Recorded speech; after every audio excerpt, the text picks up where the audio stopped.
Quiero le damos la bienvenida y le agradecemos que esté con nosotros. Gracias. ¿Qué tal? Buenas tardes. Un gusto compartir con ustedes este rato. Para nosotros también. Igualmente. Bueno, hoy se dieron a conocer los nuevos datos. Nuevos datos. Sí. ¿Y nuevos protocolos para quienes son contactos estrechos, ministro? Bueno, en la Ciudad de Buenos Aires lo que hemos decidido es acompañar el protocolo que el Gobierno Nacional recomendó hace unos días, y lo que hemos decidido también es hacerlo de manera progresiva y sobre todo con un grupo de trabajadores que son trabajadores fundamentales para mantener la actividad de cuidado social, muy orientado hacia la pandemia, pero en general las necesidades del momento, y con una estrategia de testeo muy intensiva. Es decir, a partir del día 3, que es el primer día del contacto estrecho, donde potencialmente pudo haber terminado de incubar la enfermedad y enfermarse, aunque sea asintomático, vamos a hacer un testeo en el día 3 y un testeo en el día 5 para que cada trabajador tenga la tranquilidad, y por supuesto las personas que están allí también, de que la persona que está trabajando no tiene la enfermedad ni siquiera asintomática. Claro.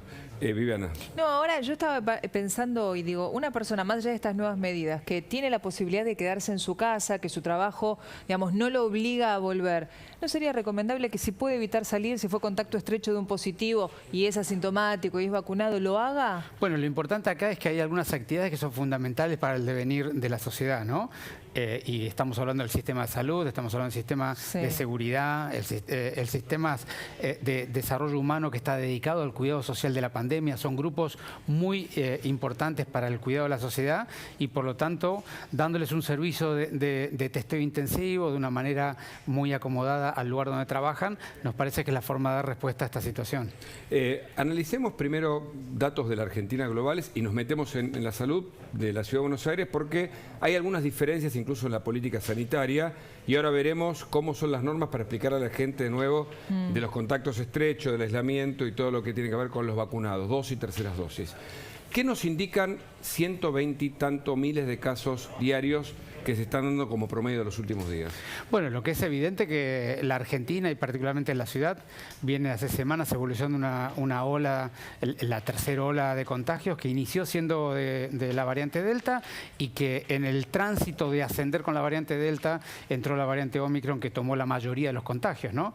Y los valores así tan altos de contagios cotidianos tienen mucho que ver con esto. Por un lado, que la variante Omicron genera una infinidad de nuevos contagios, o mucho más de los que venían generando las anteriores variantes, pero también que el grado de severidad de los enfermos es mucho menor, porque nos encontró en un escenario argentino con muy buena tasa de vacunación, ¿no? O sea que la vacunación es clave para que la infección, en este caso del coronavirus en esta variante, sea mucho menor. Y vos fíjate, la variante Omicron es cerca de un 40% menos grave o letal que la variante Delta. Pero la variante Delta era de las más graves que teníamos, ¿no?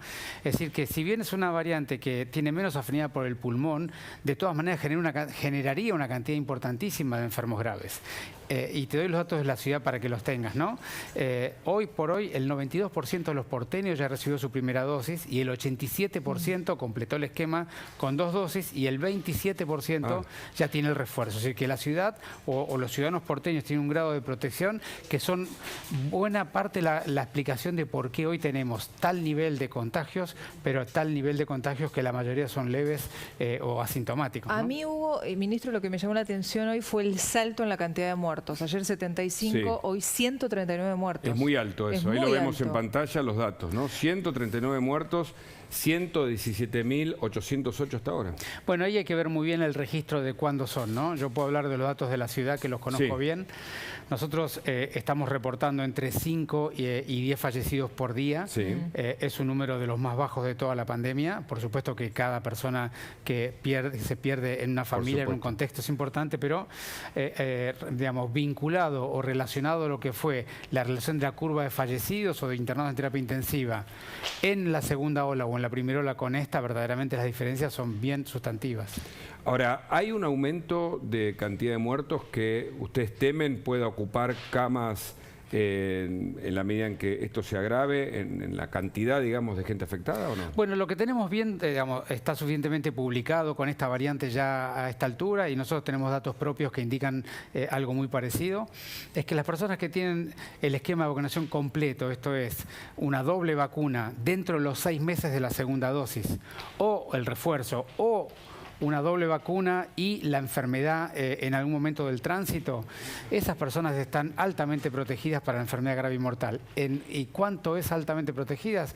Disminuye el riesgo de internarse en terapia y o fallecer en 85 a 90%. Es decir, el grado de protección que da la doble dosis de vacuna dentro del periodo de los 6 meses de la segunda dosis es muy, muy alto. Y le hago la inversa. Sí. Los internados, tal como indican las estadísticas, son la mayoría de los no vacunados. Se habla del 70, del 80 y del 90% de los casos que llegan a internarse. Bueno, no vacunados. Nuestros números son sutilmente diferentes, pero en ese sentido. Es decir, en la Ciudad de Buenos Aires vos tenés mayores de 3 años, tenés alrededor del 5% de los porteños no tiene el esquema completo, ¿no?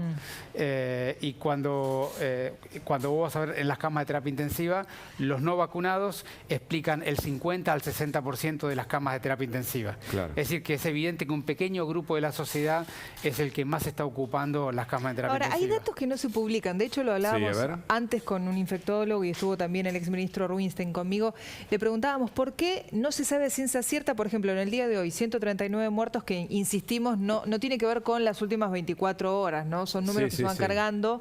Tener a ciencia cierta el dato de si esas personas estaban o no vacunadas, ¿no? Existen esos datos, digamos, pero no sí, se claro, saben. es que en realidad las proporciones son las que te acabo de decir. Ajá. La enfermedad grave y mortal... Incluso con los fallecidos, claro, más allá de con los infectados. La El enfermedad grave y mortal. 70% aproximadamente son no vacunados. Los primeros datos eran 65%, hoy son el 60%, pero los números son muy altos. Ajá. La enorme mayoría de ellos se trata de personas no vacunadas. Ustedes deciden hacer lo mismo que dictaminó Bisotti o el Ministerio de Salud Nacional, que es personas o allegados, contactos estrechos, vacunados con 2 dosis, sin síntomas, tienen que hacerse, o sea, no se aíslan, pero tienen que hacerse un PCR. Sí, pero es muy importante el mensaje. A ver. La implementación va a ser progresiva y vamos a iniciar con un grupo muy particular, muy pequeño, Sí. de trabajadores que están orientados sobre todo a mantener las actividades del cuidado de la sociedad, sobre todo en el periodo de pandemia. Entonces aclaramos, esto es muy importante. Por eso te dije, no los es para trabajadores- todos. trabajadores de la salud, No, por eso, pero para de la repasarlo. de la salud, de la seguridad y de desarrollo humano dedicados al cuidado social de la pandemia van a ser el gran grupo que va a completar esta primera etapa. Seguramente después lo vamos a repasar porque esto es importante, acaba de surgir ahora, después de una reunión, entiendo, de usted con su gabinete. Sí, claro, estamos trabajando, porque acá el secreto es cómo estamos innovando en un nuevo protocolo que necesitamos estar seguros que el protocolo sea seguro y funcione bien. Claro. Entonces vamos a empezar por un grupo pequeño que sea indispensable y como yo te decía, que sea muy importante para la gestión y el Pensamos en gente, en médicos, pensamos trabajadores en de la salud en su conjunto. trabajadores de salud, seguridad. De la seguridad Sí. de la Ciudad de Buenos Aires, de por supuesto que bomberos y también agentes de tránsito Sí. y trabajadores del Ministerio de Desarrollo Humano que se ocupan del acompañamiento de las familias que requieren los bolsones de comida, el acompañamiento del Estado en estos momentos tan difíciles, ¿no? Claro. Ministro, pensando, ya falta, yo sé, pero bueno, hay muchos chicos que en febrero tienen que volver a las aulas. ¿El sistema de burbujas se va a seguir implementando, digo, teniendo en cuenta tantos casos? Bueno, sí, seguramente sí. Al día de hoy todavía falta un mes para que inicien las clases. De acuerdo a la situación epidemiológica que tengamos en aquel momento, será las políticas que propongamos, ¿no? Pero déjame terminar un segundito lo anterior. Con el también para protocolo. Es contarte. clave porque lo vamos a repasar igual, pero que lo diga usted, que es la autoridad, nos importa Nosotros mucho. adherimos al protocolo nacional, lo vamos a hacer progresivamente, empezando por los grupos que son más fundamentales Sí. y sobre todo con 2 criterios, ¿no? Facilitando haciendo una política de testeo intensiva, facilitando el testeo al día 3 y al día 5 para que todos tengan la tranquilidad de que las personas no se han enfermado y también acompañando o readaptando un poco los servicios en el sistema público de salud en términos de los servicios ambulatorios para que los hospitales estén operativos focalizados en el cuidado de la pandemia. Clarísimo, pero lo repasamos, porque hay diferencias con lo que dijo Bisotti, o lo de Bisotti no quedó claro. No. Bisotti hablaba en general, me parece, de las actividades, que insisto, es para contactos estrechos, no aislamiento, sí PCR, decía ella, día 3 y día 5, o sea, 2 PCR. Vos sabés que fíjate cómo es la cuestión biológica. Ahí está. Esto era lo que escuchamos de Bisotti, que lo dijo, no en una conferencia de prensa, en una nota radial, pero lo tomamos como información oficial. Contacto estrecho, sin síntomas y vacunados con 2 dosis, 2 test. pero me parece que se refería a PCR, tercero y quinto día. Para todas las actividades, me parece. No, por eso, pero vamos a aclarar un poco las situaciones. El Gobierno Nacional hace una propuesta a las 24 jurisdicciones de un nuevo protocolo.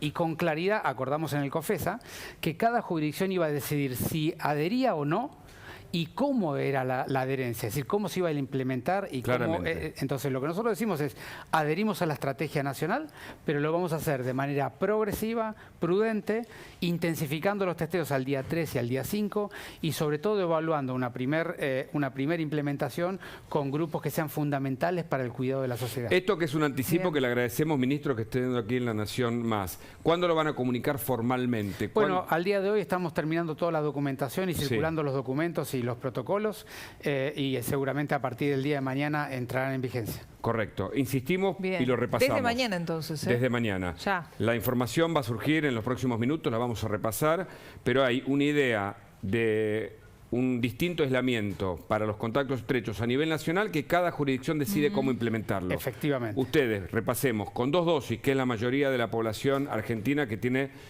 el sistema de vacunación completa. No se aísla si tiene síntomas el personal de la salud, vinculado a la salud, de seguridad, y un tercer personal que es de... Que trabaja en el Ministerio de Desarrollo Humano en el cuidado social de la pandemia, básicamente eso. Y luego hay un par de criterios más que son de pequeño grupo, pero el mensaje general es ese. Es ese. Y se tiene que hacer un test el tercero y el quinto día. Nosotros se lo vamos a ofrecer en el ámbito del trabajo, por eso es muy importante la forma de implementar. Nosotros no es que el trabajador tiene que además ocuparse de hacer un test. Él de hacer Nosotros nos vamos a ocupar de los ámbitos de trabajo, facilitarle los testeos para que antes de trabajar se testee, si el testeo es negativo, entra a trabajar. Perfecto. O sea, no es testeo, no PCR. Va a ser un test de antígeno. Inicialmente, en los que tenga positivo, por supuesto, van a ir a PCR. Listo. Terminamos con el sistema de vacunación de 2 dosis para estos 3 grupos laborales. ¿Qué pasa con quien tiene las terceras dosis? El Gobierno Nacional indicó a través de Bisotti que directamente no se aíslan si no tienen síntomas, pero no hacen los test. ¿En este caso? No, de vuelta. La propuesta del Gobierno Nacional es una propuesta que cada jurisdicción toma o no toma y implementa según su criterio. Nosotros decidimos testear a la totalidad de los trabajadores que van a trabajar. Nos parece más prudente, sobre todo hasta que valoremos y evaluemos verdaderamente el impacto de esta medida. Bueno, las diferencias, Viviana. Es importante porque usted me desliza algunos mecanismos que diferencian a la jurisdicción de la Ciudad de Buenos Aires respecto a lo que dijo Bisotti, que marcarían cierta prudencia, si me permite leer entre líneas. Sí, hemos sido siempre a lo largo de esta pandemia, hay que ser cautos y generar información propia. Porque acá tenemos, entre comillas, una tensión entre 2 realidades. Exacto. Hay funciones críticas para la sociedad que deben seguir operativas y hoy tienen dificultades por la enorme cantidad de contactos estrechos que hay. Y por el otro lado, tenemos que garantizar que toda persona que sale de su casa en un periodo de riesgo no sea ningún riesgo para contagiar a un tercero. Entonces, las 2 cosas que tienen cierta tensión entre sí, creemos que la forma de evaluarlo es, primero, empezando por grupos fundamentales, porque son los que más explican el primer argumento que yo les dije, y segundo, hacerlo con testeo intensivo, porque son los que nos protegen del riesgo de la segunda cosa que yo les dije. Ahora, ministro, le vamos a mostrar imágenes, a ver, digo, porque... Sí, por favor. Los After Beach... Sí, eventos difusores. Están a la orden del día. Claro. Digo, yo entiendo que hoy puede haber mucha gente en la playa. Recién nuestro compañero Agustín Amaya, que está ahí, nos decía, bueno, con 38 grados, para mañana 42 grados de máxima, vaya mucha gente. Eso es imposible evitarlo. Ahora, los eventos masivos, reuniones masivas, los after en la playa, por ejemplo, ¿no deberían evitarse ya a esta altura con esta cantidad de contagios? Bueno, decididamente, cada vez que vos agrupás mucha gente en cualquier escenario, es riesgoso y por supuesto que en esta magnitud de personas con ese grado de cercanía y sin protección, por supuesto que lo es. Nosotros tenemos que trabajar para evitar todas estas situaciones lo más posible. En la Ciudad de Buenos Aires, ¿qué medidas están implementando respecto a los boliches o de los lugares? Bueno, nosotros, de reuniones nocturnas, vos sabés que digamos, enero es un mes de muy baja actividad de aglomeración de gente en la ciudad, pero tanto en los boliches bailables como los actos masivos, hoy es la obligatoriedad es entrar con... Pase sanitario. Con doble dosis de vacuna y, por supuesto, con cumplimiento de normativa. Es interesante porque leemos entre líneas, no sé si compartís, Viviana, pero hay una diferenciación en las decisiones que ustedes están tomando en estas nuevas medidas entre lo que piensa el Gobierno Nacional y lo que piensa la Ciudad de Buenos Aires. ¿Puedo leer esta mirada y es así o no? En realidad tenemos responsabilidades diferentes, ¿no? El Gobierno Nacional buscar un marco general para que cada jurisdicción, de acuerdo a su situación epidemiológica y su estrategia sanitaria, implemente, y el marco general es general, y luego cuando uno ese marco general lo lleva a la realidad concreta, nosotros hemos comunicado mucho, hemos ampliado muchísimo nuestra capacidad de testeo, creemos que es importante que el ciudadano acceda en tiempo y forma a los testeos, lo venimos demostrando con nuestras actividades. Si abrieron el centro de nuevo, por ejemplo, del Teatro Colón. Estamos realizando 50.000 a 60.000 test por día, es un número verdaderamente muy alto para lo que es la población porteña, y creemos que el camino de seguir intensificando la vacunación, seguir intensificando el testeo y tomar cuidados prudentes y evaluar el resultado de las medidas públicas es nuestro camino, lo hemos hecho desde el primer día y siempre basamos nuestras políticas en la evidencia, alguna evidencia internacional y otra que elaboramos localmente. Hubo centros de vacunación antes del verano que funcionaban, que eran los clubes. Ahora nos está vacunando ahí. ¿Por qué? ¿Por las colonias y después van a volver? Sí, en realidad nosotros tenemos hoy por hoy la misma cantidad y capacidad de vacunar que tuvimos a lo largo de agosto y septiembre. Como bien decís vos, algunos lugares se han reubicado por razones operativas, pero digamos, déjame aclarar una cosa, porque hay gente que dice, antes tenía un vacunatorio cerca de mi casa y ahora no me lo ofrecen. Déjame aclarar este punto, a lo mejor es lo que vos estás trayendo al debate. Y es, cuando empezó la campaña, todas eran primeras dosis. Entonces, todos los vacunatorios ofrecían la primera dosis. Ahora tenemos casi 6 campañas en paralelo. Primera dosis para población general mayor de 18, primera dosis para adolescentes, primera dosis para niños, segunda dosis para población general, segunda dosis para adolescentes, segunda dosis para niños y tercera dosis o refuerzos. Esa segmentación. Esa segmentación te obliga a hacer vacunatorios específicos y entonces terminas con, para cada campaña, hay 3 o 4 vacunatorios en la ciudad y hay gente que tiene más distancia a donde se vacunó la vez pasada. Claro. Para mucha gente que se vacuna en la Ciudad de Buenos Aires, ¿eh? Sí, muchos vienen del conurbano, por ejemplo, de la provincia de Buenos Aires o de otros lugares. Bueno, hoy estamos vacunando libremente a cualquier persona que se presente y que pida el turno para vacunar. Lo mismo con los testeos. Lo mismo con los testeos, pero nosotros en la ciudad... Pero según el registro que ustedes llevan.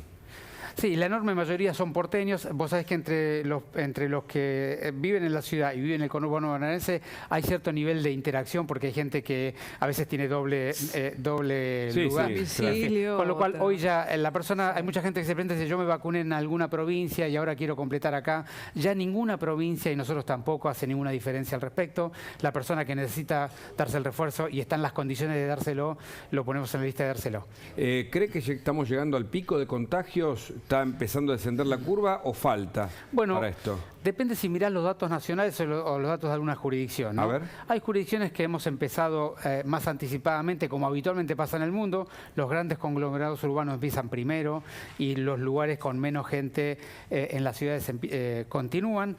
Hoy Córdoba, Ciudad de Buenos Aires, conurbano bonaerense han empezado primero la hora de Omicron y es probable que sean los primeros que desciendan. Ahora, cuando vos mirás los datos agrupados de la nación, naturalmente, en la medida que se suman provincias a la tercera ola, te van aumentando el número diario, no necesariamente cada jurisdicción está haciendo el mismo recorrido, ¿no? ¿Vio lo que dijo Anthony Fauci, el hombre que para muchos es el gran gurú, no solo porque asesora a Joe Biden en Estados Unidos, sino porque se adelantó con muchas de sus opiniones y acertó casi siempre? Está hablando de la necesidad de vacunarse. La variante Omicron infectará a todo el mundo independientemente de su estado de vacunación. Pero en otra parte habla de que afectará más gravemente a quienes no están vacunados, insistiendo en una campaña para los Novax, ¿no? Bueno, eso desde ya hoy la evidencia científica es contundente al respecto de que la vacunación te protege para la enfermedad grave y mortal, ¿no es cierto? Eso es indiscutible. Ahora, la vacunación no es tan eficaz para evitar la enfermedad leve, la que se ocurre en la nariz y en la garganta, ¿no? Esta es una enfermedad que tiene casi 2 formatos, la enfermedad de la nariz y la garganta, y a veces baja el pulmón y te da una enfermedad grave y potencialmente mortal. La vacunación lo que evita que el virus pueda bajar de la garganta y la nariz a los pulmones. Por lo tanto, si estás vacunado, no, digamos, te disminuye severamente la posibilidad de una enfermedad grave en los pulmones, pero no evita que lo tengas en la nariz y por lo tanto puedas contagiar. Esa es la realidad actual. Claro. Y al respecto de lo Mire este dato, acá está, ¿no? Esta declaración. Los que todavía no están vacunados se van a llevar la peor parte de la Omicron. Bueno, eso... es información que ya tenemos hace meses al respecto. Es decir, eso no es ninguna novedad, es una realidad bien documentada científicamente. Y en la frase previa que habías puesto allí, digamos, Este debate lo tuvimos ya cuando Angela Merkel, allá por marzo del 2020, dijo los alemanes se van a contagiar todos. Sí. Y yo dije algo que me parece importante retomar con la misma frase que está diciendo acá Anthony Fauci, que además es conocido hace 40 años por su prestigio en las enfermedades autoinmunes. Digamos, sí, todos vamos a exponernos al virus, pero eso va a llevar años. No todo el mundo se va a contagiar en el primer momento. Es decir, naturalmente todos los ciudadanos de la Tierra nos hemos expuesto al virus de la gripe, pero no todos al mismo momento. ¿Y acá todos nos vamos a contagiar? Y en algún momento sí, claro. Pero seguramente cuando se vuelve una enfermedad endémica, a lo largo de los años, en algún momento te vas a exponer a alguna variante. Yo creo que hay que bajar un poco el nivel de tensión social al respecto, porque acá lo importante es, estamos transitando una tercera ola, es una ola de Omicron. Probablemente, no seguramente, pero probablemente después de esta tercera ola en el mundo entremos en una fase de transición de una enfermedad epidémica o pandémica a una enfermedad endémica que aparece en algún momento del año en menos cantidad de casos y unos casos más leves, y la forma de pasar más rápidamente esa transición de epidemia a endemia es avanzar con la vacuna. ¿Cómo será nuestro futuro? Perdón, Hugo, digo, ¿cómo será nuestro futuro? Pensando en la posibilidad de elegir cada año si nos vacunamos contra el coronavirus, como ahora lo hacemos por ejemplo, con la vacuna de la gripe? Bueno, muy importante, todavía no tenemos toda la información científica para saber cada cuánto hay que reforzar la vacuna, porque además esta primer grupo de vacunas para el COVID seguramente van a ser reemplazadas en el corto plazo por algunas vacunas que tengan más la antigenicidad de las variantes nuevas, ¿no?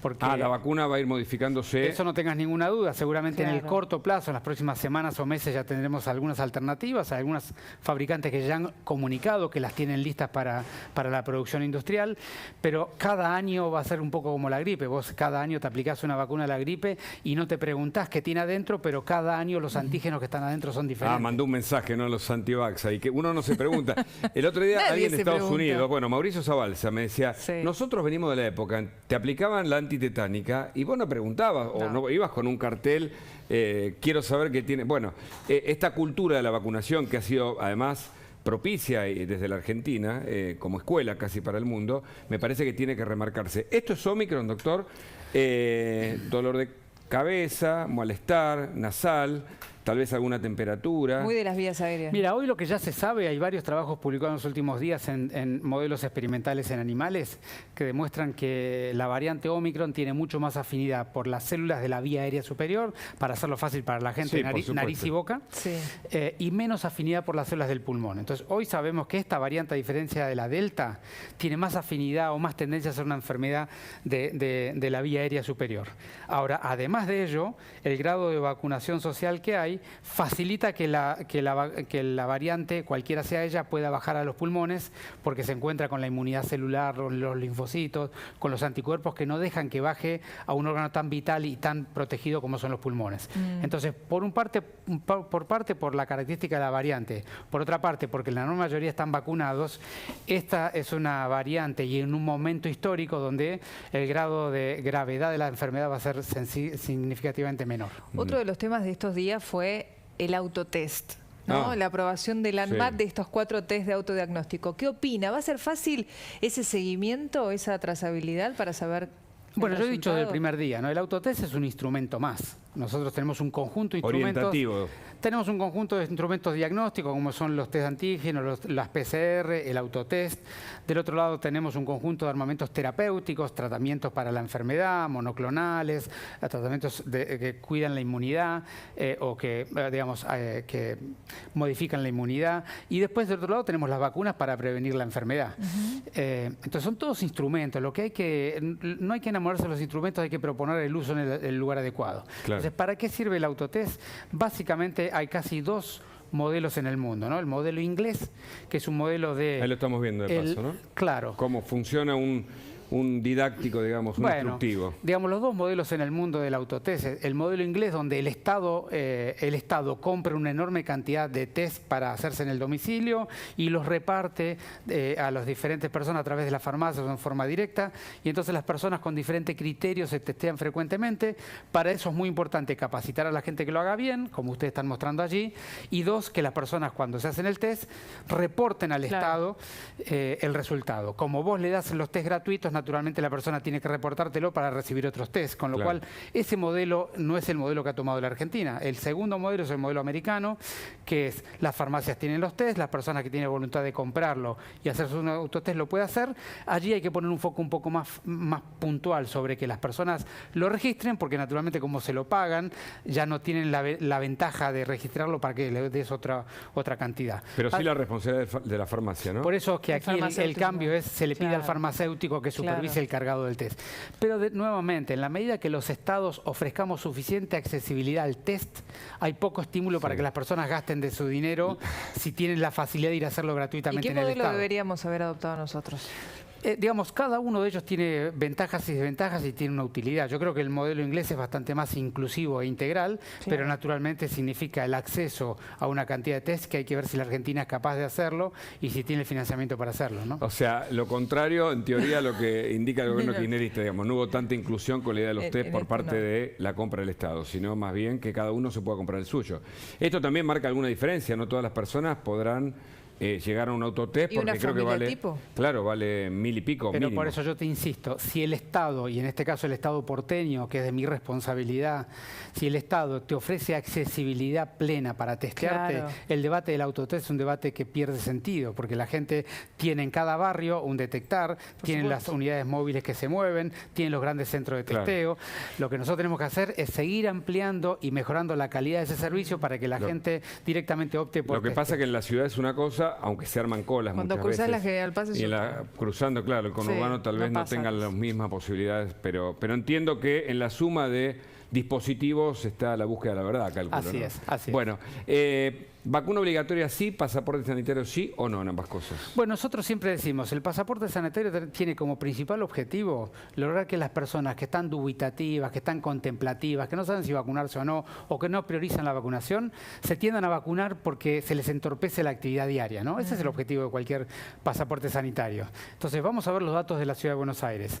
Te dije recién, 92% ya inició su esquema, 87% ya lo completó. Entonces, la verdad es que cuando uno ve los datos de la ciudad, no se ve una cantidad significativa de porteños que estén en etapa ni contemplativa ni antivacunas. La enorme mayoría se quiso vacunar. 92% se quiso vacunar, 3 o 4% tienen menos de 3 años, con lo cual no se pueden vacunar. Las personas que no se vacunaron por voluntad son menos del 5%. Entonces, nos parece que agregar una molestia más a la ciudad. Una exigencia formal a la ciudadanía para algo que no tiene objetivo de logro. O sea, ninguna de las dos cosas le gustan a nivel obligatorio.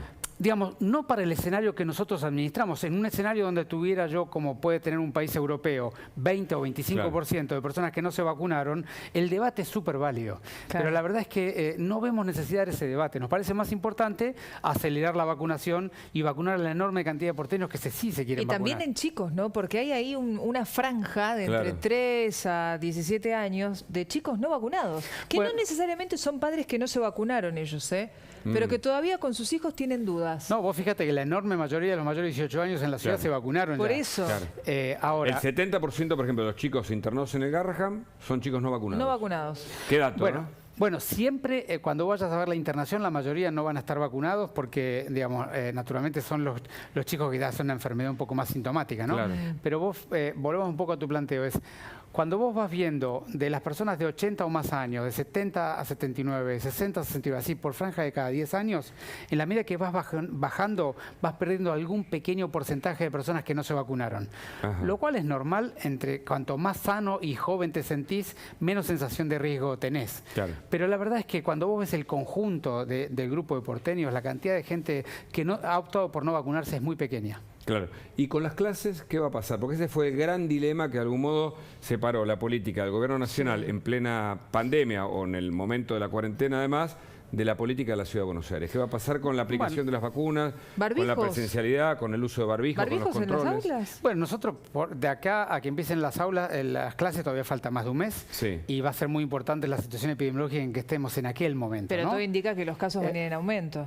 Bueno, digamos, no sé, cuando vos miras la ciudad de Buenos Aires, por eso cuando vos ves los casos, yo te decía hace un rato, hay que ver la curva de conjunto de la Argentina, es la sumatoria de 24 realidades, ¿no? Entonces cuando ahí puede haber otra vez rigidez entre el gobierno nacional. No es un tema de rigidez, es un tema de situación epidemiológica. Es probable que Córdoba, ciudad de Buenos Aires y conurbano bonaerense así como empezó más rápidamente los casos, descienda más rápidamente los casos. Okay. Entonces es probable que las jurisdicciones que empezaron antes terminen antes, como fueron las primeras 2 olas. Nosotros fuimos siempre la jurisdicción que primero empezó y primero terminó. Sí.